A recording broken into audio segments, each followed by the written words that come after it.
Elizabeth Warren has a brand new tax proposal to go after corporate profits. Now, she's recently touted something called the Real Corporate Profits Tax. And according to CNBC, it would apply to worldwide profits exceeding $100 million for any company.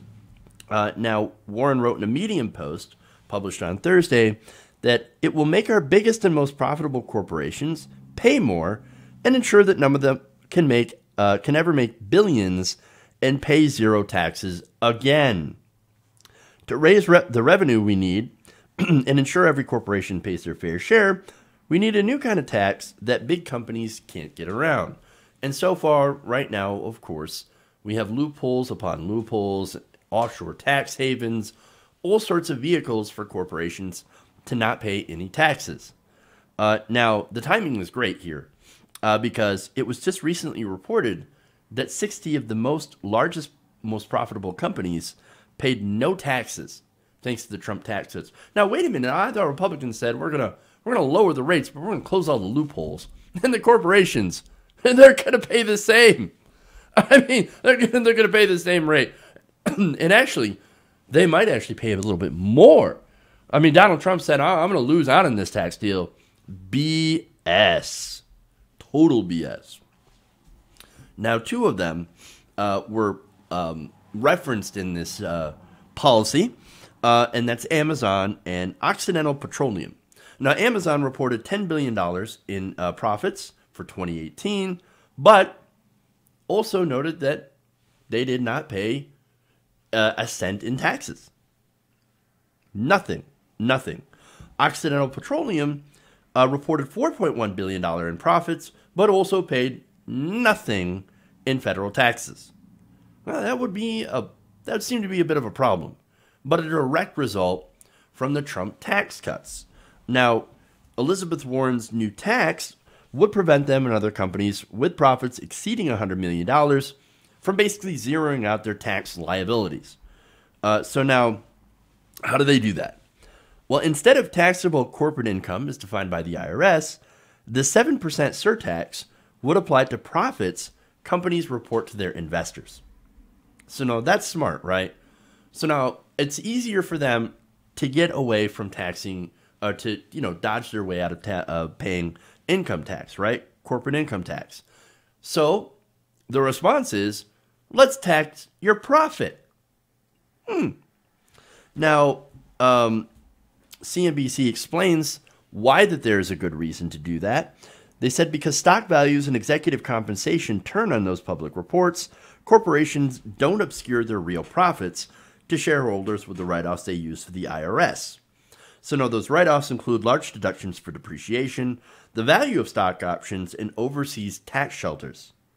So here we go. We have another detailed policy proposal taxing corporations and helping reduce income inequality. Now, they also note that the new surtax would be separate from the existing corporate tax, and if applied in 2018, Warren said, Amazon would end up owing about $698 million and Occidental Petroleum $280 million. And that is just with that, right? Now, that is not an insignificant amount of money, especially when you're looking at these two very profitable companies. Now, if you apply that to all these companies, then you could raise quite a bit of money.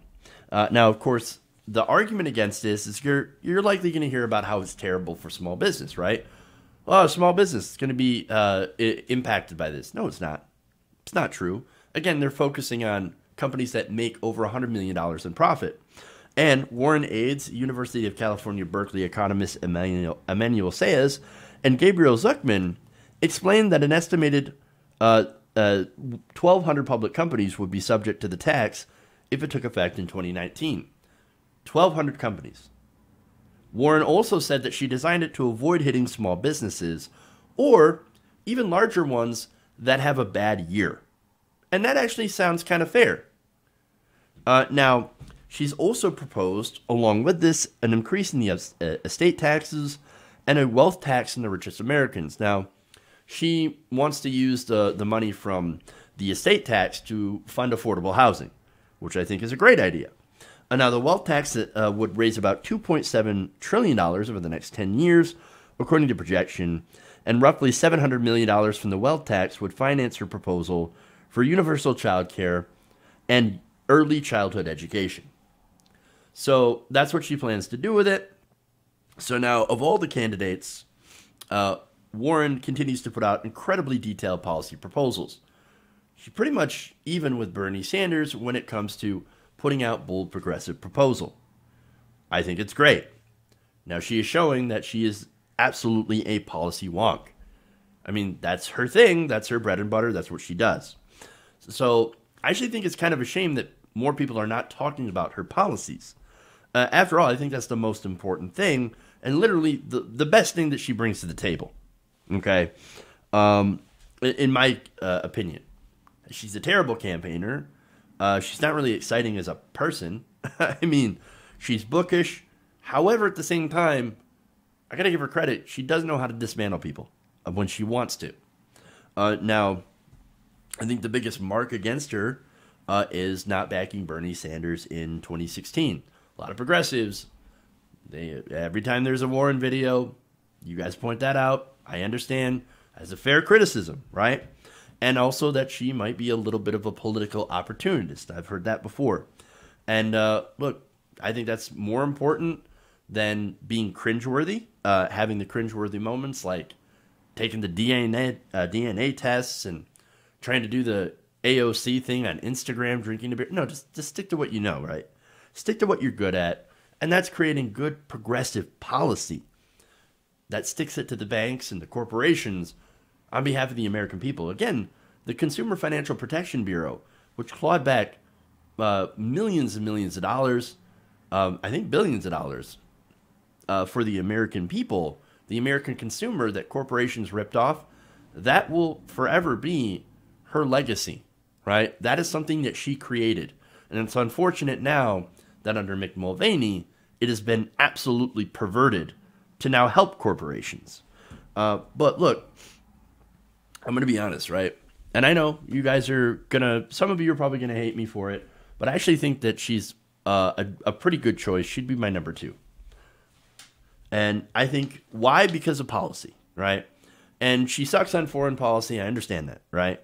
And so that's why she's second, maybe third, right? I would actually prefer that she become a member of a presidential cabinet, headed up by a progressive president. I mean, imagine her as Treasury Secretary. Oh, could you imagine? Or, look, even HUD Secretary. She, wants to take on housing discrimination. She could do something about higher rents. I mean, she's qualified for a lot of great cabinet positions. And I think she would be an amazing asset for somebody like a President Sanders. Whisper of a dream. Hey guys, hopefully you enjoyed that free video. Now I'm going to have to ask you a favor. Between the demonetization and the YouTube algorithm messing around with view counts, etc., we're having a hard time adjusting to the new YouTube reality, which is where you guys come in. See, we have a Patreon, patreon.com/TYTNation, set up to help us rely on you guys, the viewers, instead of big corporate ads. Look, you know the show. You know how I'm not in favor of big corporations anyway.